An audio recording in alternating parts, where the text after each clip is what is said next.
So let's let our eyes close. Take a deep breath. Just kind of relax where you are.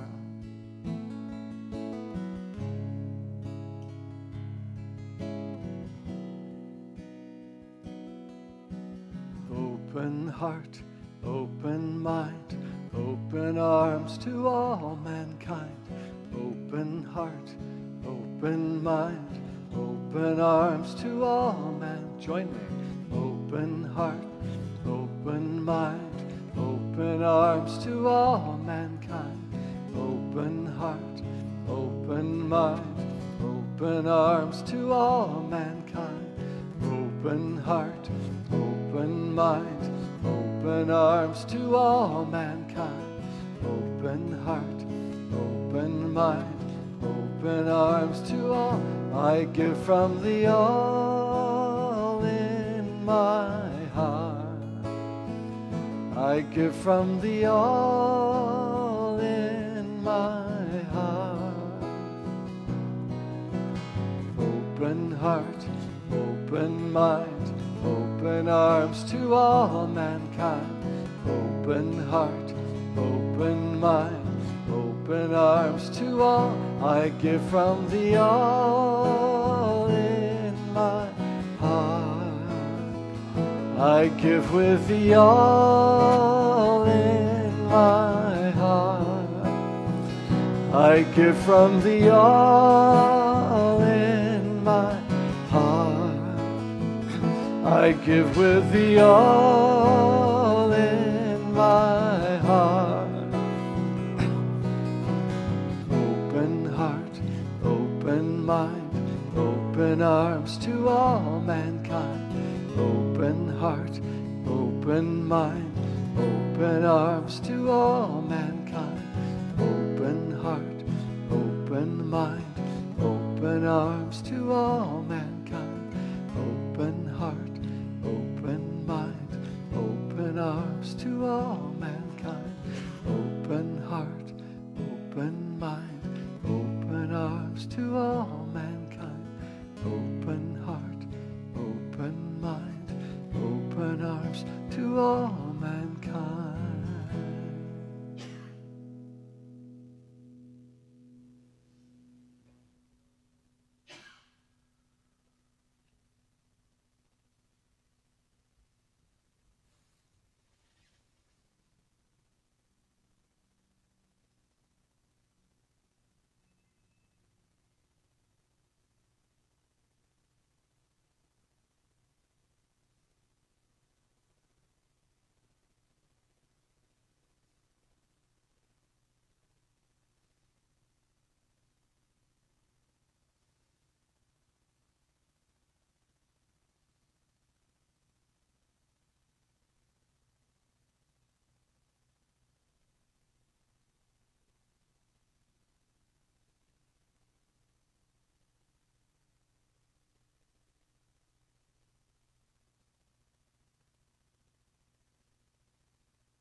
See if you can feel your heart beating.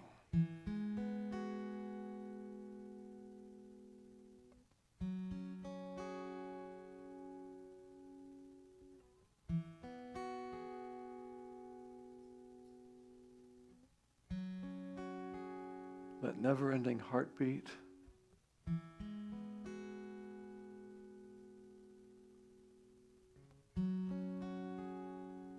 That essence of life inside you.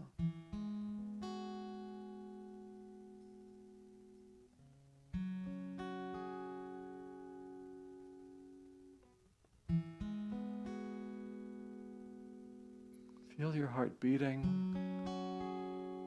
Feel the life in you beating.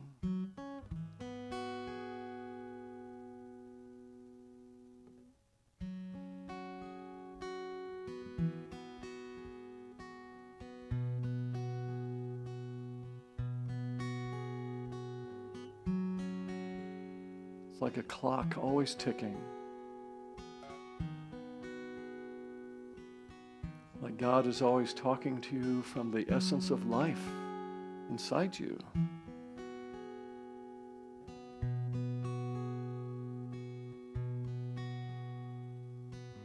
There's a place in A Course in Miracles that says, "My heart is beating in the peace of God." My heart is beating in the peace of God. Maybe your heart is a portal calling you to that peace, that eternal state of God presence.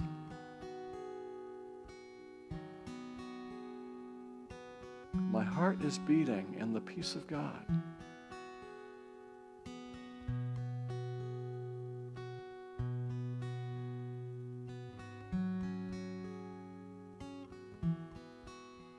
It's so simple, so ever present, every moment of your life.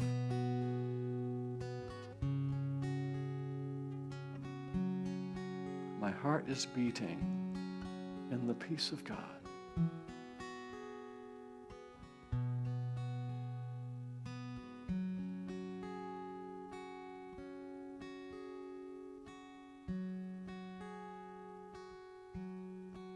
And from this place, you do keep it open. Open heart, open mind to all.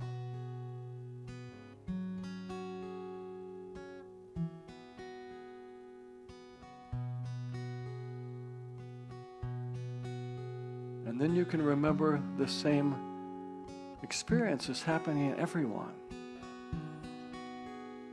This life, this portal to God in every being.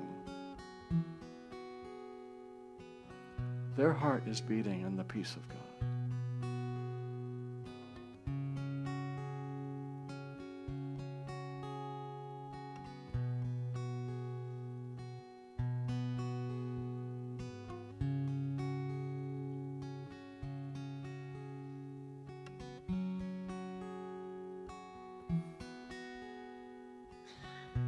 Let's say those words together. My heart is beating in the peace of God together.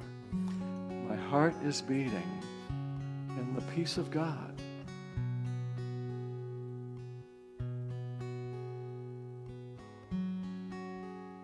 Such a simple reminder. Always happening. Every moment of every day. Right here. And so we are.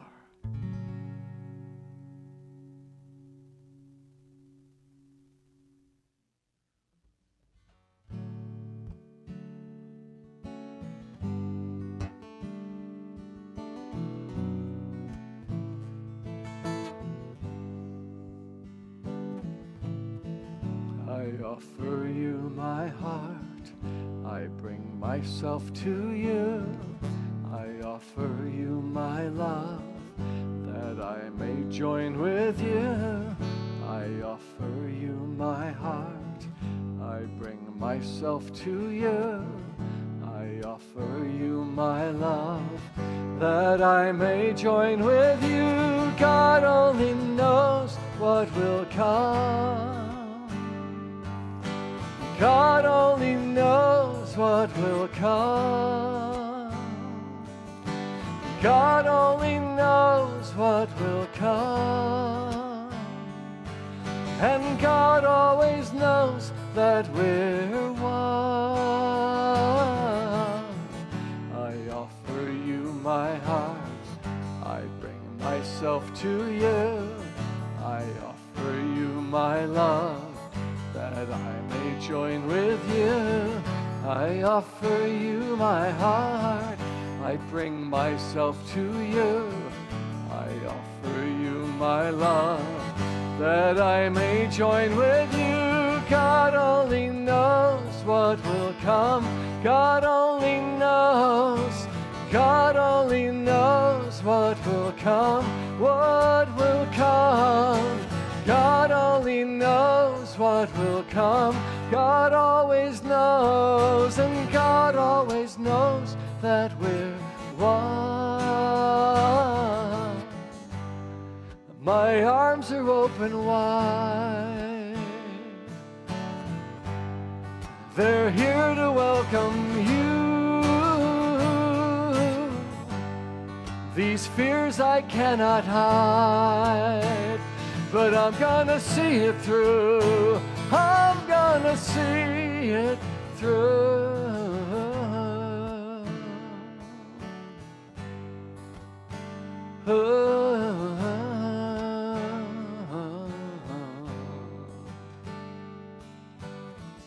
I offer you my heart. I bring myself to you. I offer you my love, that I may join with you. I offer you my heart. I bring myself to you. I offer you my love, that I may join with you.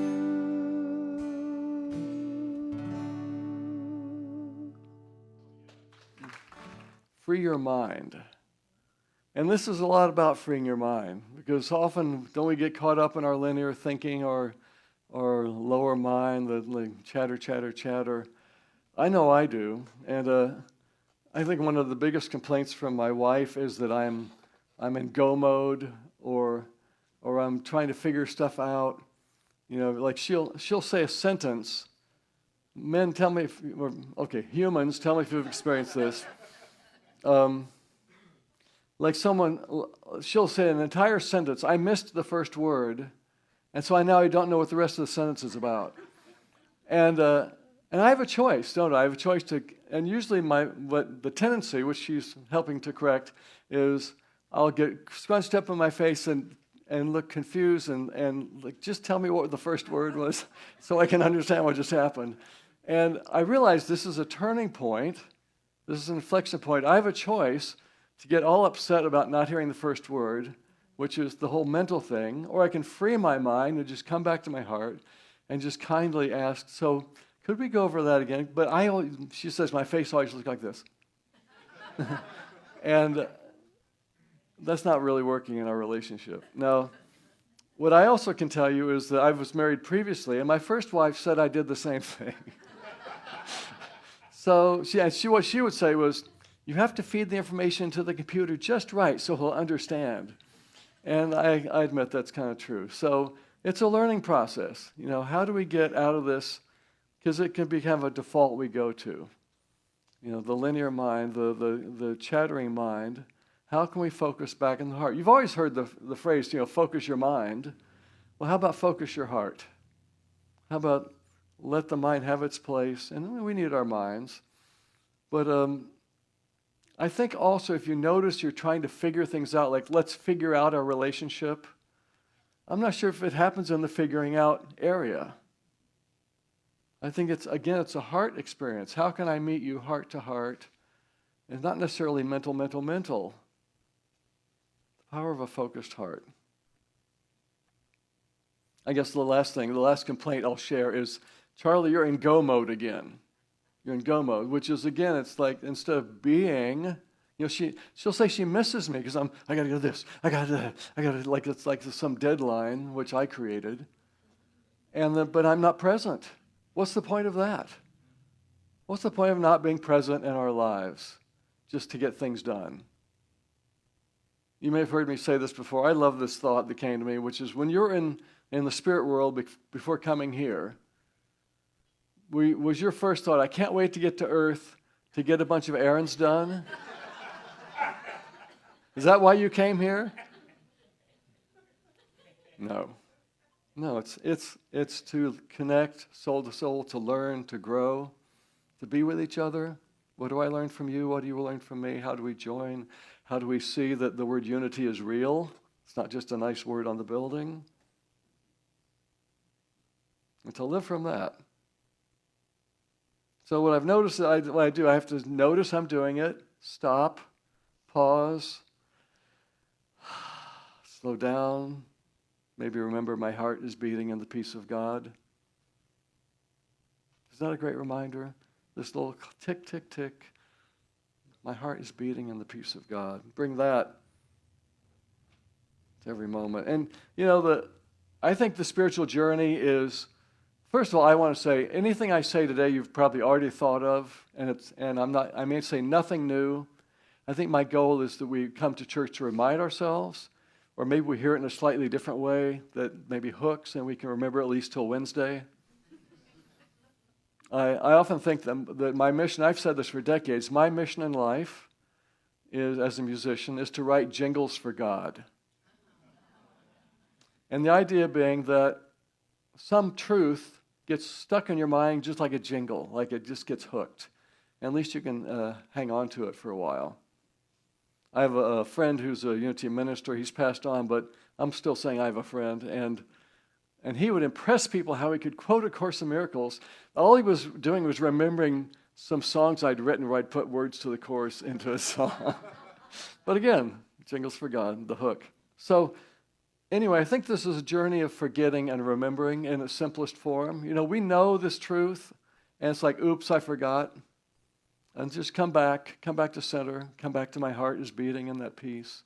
And oops, I got angry at the person driving in front of me. Oops, I let that go, come back. Oops, I did it again. Britney Spears. And it is that journey of the prodigal son in a way. Oh, you forgot. It's okay. Come back home. You don't have to do anything. You're welcome at any time. Just come back to your Christ self. All that Christ wants is you to come back. You forgot, come back. Just stay in touch. Letting go is a big part of it, isn't it? Like, anger, situations like, can I just let it? I think letting go equals forgiveness. In a way, just can I unhook myself from this energy?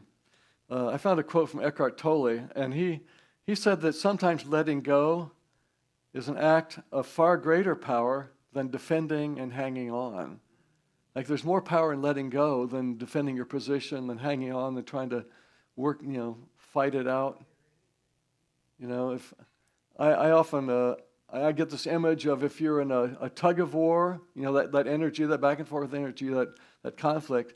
If you're in a tug of war, what's the easiest way to get out of a tug of war? Drop the rope.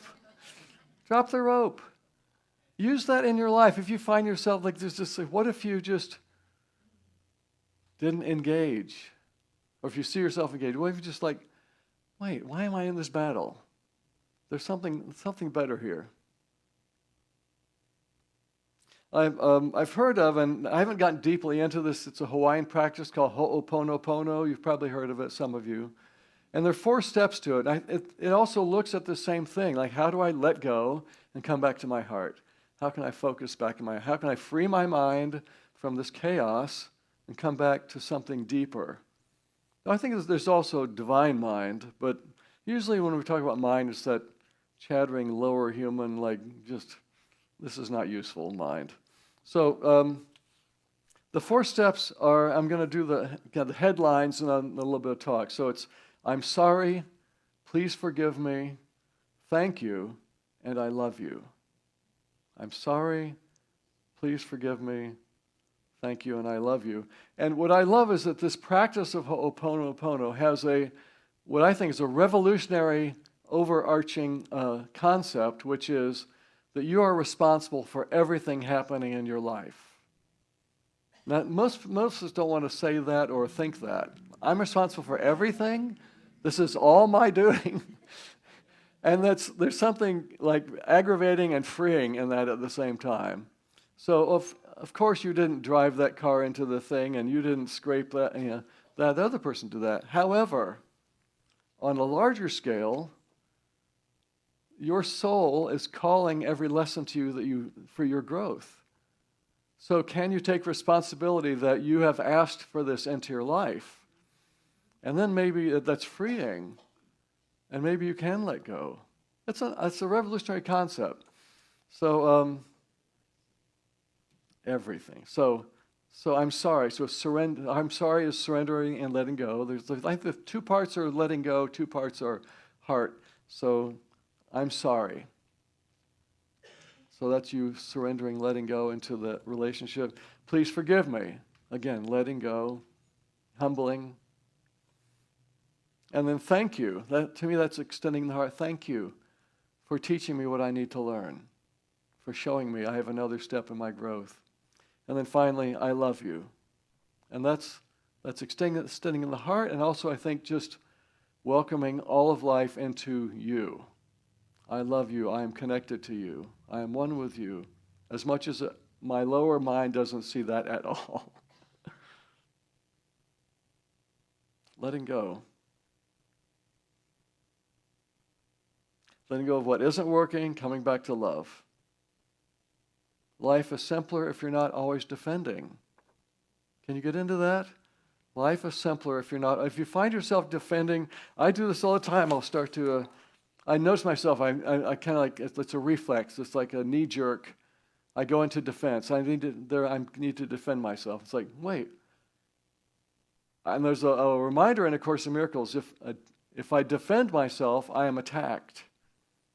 So as soon as you defend, you've joined the conflict. You've picked up the rope. You're back in the thing. So if you notice yourself defending, maybe pause. This is a good tool. Maybe pause. Did I just pick up the rope? Do I want conflict? Do I want to join the battle? So in that same vein, that your soul is calling these lessons to you. Eckhart Tolle says, we all kind of know this, but it bears repeating.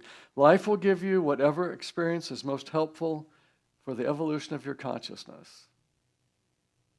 How do you know this is the experience you need? Because it is the experience you're having at the moment. It's kind of the same thing as if you're not dead yet, there's more for you to do. That's why I'm here. So non-linear mind.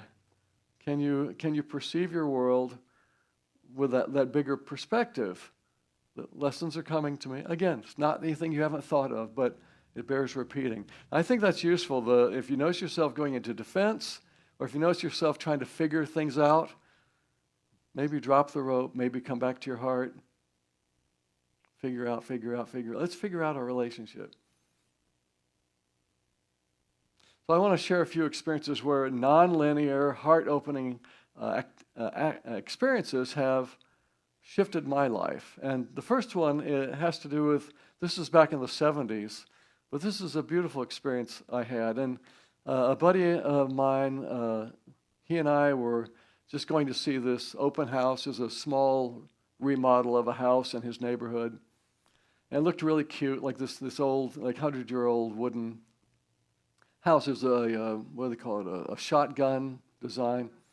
And so we were walking in the front door, and I happened to look all the way down this long hall of the shotgun, and maybe 50, 70 feet away at the other end was this very cute girl. And we caught each other's eyes. I felt like magic from this stranger, and she was there with a friend of hers, another girlfriend. And I just I have to go talk to this girl. And so we ended up, I didn't want to be too pushy, but we ended up, connecting, and the two ladies and my friend and I, and it turns out her name was Beth, the one whose eyes I caught. It turns out she was deaf. It's like, oh, that's interesting, unexpected. And in a way, isn't that beautiful? Eye-to-eye communication has nothing to do with speaking and hearing. So we chatted, and I got to know her over time. We ended up dating for a while. And I thought, well, I noticed she was signing. And I want to learn sign language, and I love languages anyway. And so I went to Thursday night once a week, signing school at the local community college. And after about 3 weeks, I was trying to do some signing. And what happened was that after a while, she said, "Stop it, stop that, because I don't feel you anymore. You're just in your mind doing your signing again. There it is again." It's like she couldn't feel my heart. I'm just busy. Where's the part where we connect? Now, the good news is she had grown up lip reading, so she didn't need me to sign.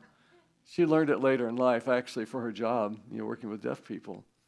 So another reminder, being, connecting. Who am I from my heart, not chatter, chatter, chatter. Oh, this is the thing and this is the. She lost me. Now, another fun thing that we did, she taught at a deaf school, and she actually had a degree in music education, which was fascinating. And she played the piano for me once, but what I noticed was it wasn't like necessarily great piano playing, but she loved the sound waves hitting her body. She played as loud as she could just to feel it. Isn't that beautiful? Isn't that beautiful? So we snuck into her classroom on a Saturday. She unlocked, and we borrowed a couple of little small xylophones. And the idea was we're going to stick them in our car, go out into the hill country outside of town. We sat under this big live oak tree and sat down to play music with each other. So we were sitting opposite each other. She had her xylophone, I had mine. And she said, let's play some music. And so I got my two mallets ready to hit the xylophone. And I'm thinking, well, what would be fun? Maybe like some parallel harmonies or maybe a melody. And while I'm busy in my mind, she just leaned back and just wailed away. She just went, she's not looking at where she's playing. And again, sound waves. And I'm kind of holding my mallets, looking at her, going, okay. I looked up at the sky. I wailed away and something in me freed up. And unbelievably, that moment changed my music playing. Yes, I'm okay. I didn't fall. It changed how I play music the rest of my life. Something in me let go, got beyond my mind, and now when I play, I don't worry about hitting wrong notes. I play, just lean into that piano, just bang away, boom, or guitar, or singing, just like free. Who would have ever guessed that kind of shift would happen from a deaf person? But out of my mind, into my wild heart. Free your mind. The power of a focused heart. Focusing from here.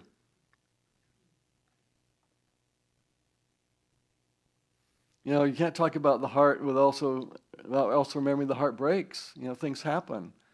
We lose a loved one, lose a job, financial issues, things that break our hearts. I have a friend, John Aston, a songwriter. He wrote a beautiful line that's always stuck with me. The heart that breaks is but opening again. The heart that breaks is but opening again. Sometimes we have to let our hearts break and feel it. Sometimes we have to just go there. There's a tendency to want to I don't want to feel it. I don't want to feel it. Well, you brought this into your life for a reason. Let's learn. Let's get the lesson. My wife Heidi talks, she was reading some, I don't know if it was a reel or something she was reading, but there's a principle about, like when you're going through an emotion, it's like you're going into this tunnel. And a lot of people, they get stuck in the tunnel. Like they don't fully feel it. And they could be stuck in the tunnel for months or years. It's like, so the principle is just go all the way through. Get out of that tunnel. Feel it, feel it, feel it, feel it, and then get out. But feel it. The heart that breaks is but opening again. And open is good. Do you ever you're feeling in pain and it's almost delicious? Have you ever felt that?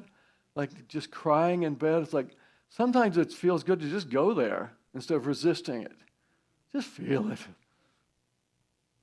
The heart breaks is but opening it. Rumi said it similarly. He said you have to keep breaking your heart until it opens.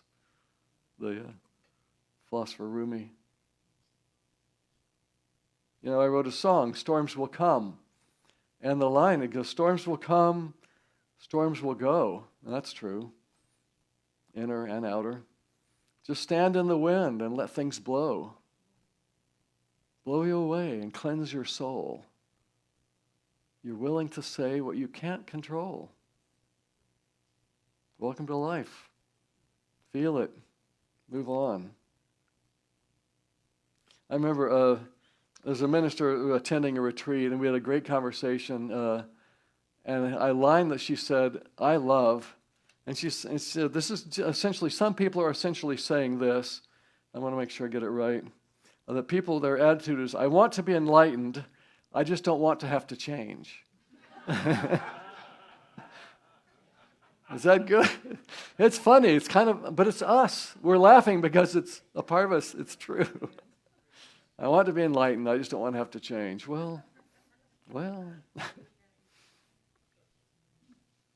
So I'm going to finish with one last story. And this, sometimes, it's almost focusing from the heart. Sometimes it's playing from the heart. How can I play? And I think that, that willingness to be, to not be afraid of hitting wrong notes. And then it's the willingness to play. And what if you fall on your face? Well, okay.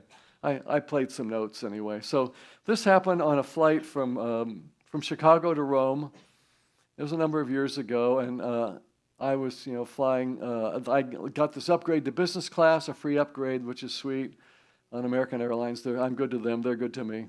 So I sit down in my kind of plush seat, kind of in the middle section. It's like 2, 2, and 2, and then a minute later, a guy sits next to me. We end up chatting, and he's a musician also. And what do you do? What do I do? And he said, me and my. I'm a part of a band, and we're about to fly to the Middle East to play for the troops. In fact, this band is headed up by an actor, a movie star named Gary Sinise. Now, if you don't remember that name, he was in his probably most popular roles in Forrest Gump. He was Lieutenant Dan, who his knees were missing below, or his legs below his knees. And so, and a minute later, Gary Sinise comes up, and he comes down the aisle and sits in the chair just across from my new friend here.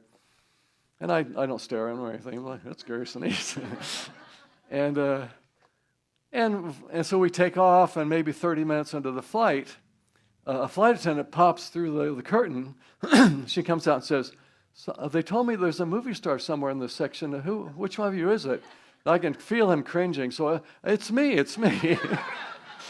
And I said, yeah. Oh, really? I said, yeah. Do you remember the movie Forrest Gump?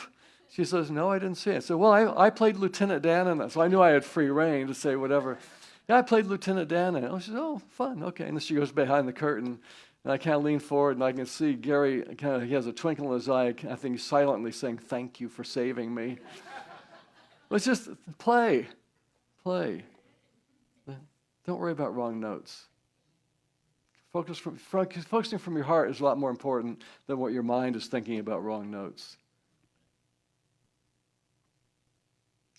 So I'll summarize. We want to catch ourselves when we leave our heart out of the equation. When go mode, when we care so much about what was that first word in the sentence, instead of back to the heart. Yeah, let's take a breath. Back to the heart. The Eckhart Tolle quote, life will give you whatever experience is most helpful. The heart that breaks is but opening again. Get through the tunnel. If you feel it, don't hide, just stand in the wind, let things blow. My heart is beating in the peace of God. And just stay focused in your heart, whether it's playing xylophone with a deaf friend or saving Lieutenant Dan. And so it is. Thank you. Thanks.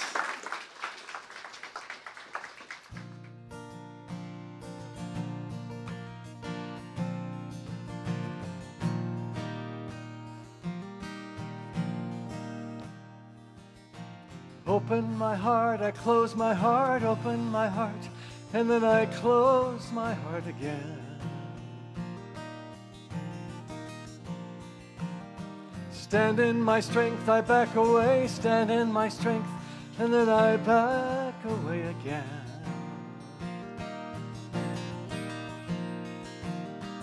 I call the light, come forward. I call the light from home. I call the light from inward. It is my choice alone.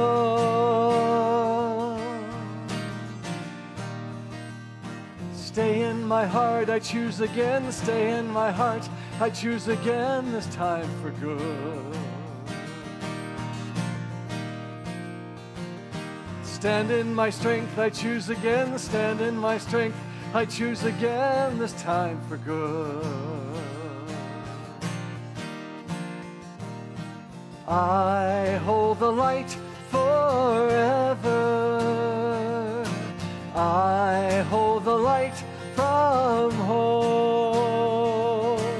I hold the light from inward. It is my choice alone. My choice alone. Sing these words. Stay in my heart. Stand in my strength. Stay in my heart. Stand in my strength. Stay in my heart. Stand in my strength. Stay in my heart. Stand in my strength. It is my choice alone. My choice alone. My choice alone. My choice alone. My choice alone. Thank you. Thanks. As you return to your day, may you move with a little more ease, a little more awareness, and a deeper trust in the good that is already unfolding. Blessings on the journey.